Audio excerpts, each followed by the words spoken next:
ഹജ്ജിനായി ഇന്ത്യയിൽ നിന്നുള്ള ആദ്യ സംഘം നാളെ മദീനയിലെത്തും. ഹൈദരാബാദിൽ നിന്നും ശ്രീനഗറിൽ നിന്നുമാണ് ആദ്യ വിമാനങ്ങൾ എത്തുക. 10ഓളം വിമാനങ്ങളിലായി 3000-ലേറെ ഇന്ത്യൻ ഹാജിമാർ നാളെ മദീനയിലെത്തും. കേരളത്തിൽ നിന്നുള്ള ആദ്യ ഹജ്ജ് വിമാനം ഈ മാസം 21-നാണ്. ഇന്ത്യയിൽ നിന്നും പാകിസ്ഥാനിൽ നിന്നുമാണ് ഈ വർഷത്തെ ഹജ്ജിനുള്ള ആദ്യ സംഘം തീർത്ഥാടകർ മദീനയിൽ എത്തുന്നത്.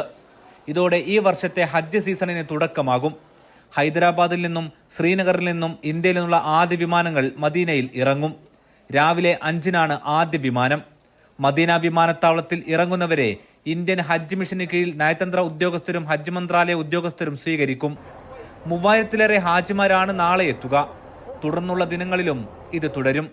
ഇന്ത്യയിൽ നിന്നും ഈ വർഷം 1,75,025 പേരാണ് ഹജ്ജ് കർമ്മങ്ങൾക്കായി എത്തുന്നത്. ഇവരിൽ 1,40,020 പേരാണ് കേന്ദ്ര ഹജ്ജ് കമ്മിറ്റി വഴി എത്തുക.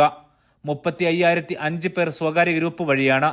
മദീനയിൽ ഇറങ്ങുന്ന ഹാജിമാർ ഹജ്ജ് കഴിഞ്ഞ് ജിദ്ദയിൽ നിന്നാകും മടങ്ങുക. 18,019 പേരാണ് സംസ്ഥാന ഹജ്ജ് കമ്മിറ്റിക്ക് കീഴിൽ കേരളത്തിൽ നിന്നും എത്തുക. കേരളത്തിൽ നിന്നുള്ള ആദ്യ ഹജ്ജ് വിമാനം ഈ മാസം 21-ന് കരിപ്പൂരിൽ നിന്നാകും. ഷെഡ്യൂൾ പ്രഖ്യാപിച്ചിട്ടില്ല. കൊച്ചിയിൽ നിന്ന് ഈ മാസം 26-നും കണ്ണൂരിൽ നിന്ന് ജൂൺ 1-നും വിമാനങ്ങൾ പുറപ്പെടും. ഇവർക്ക് ഹജ്ജ് കഴിഞ്ഞാകും മദീന സന്ദർശനം. Aftabur Rahman, media 1, Medina.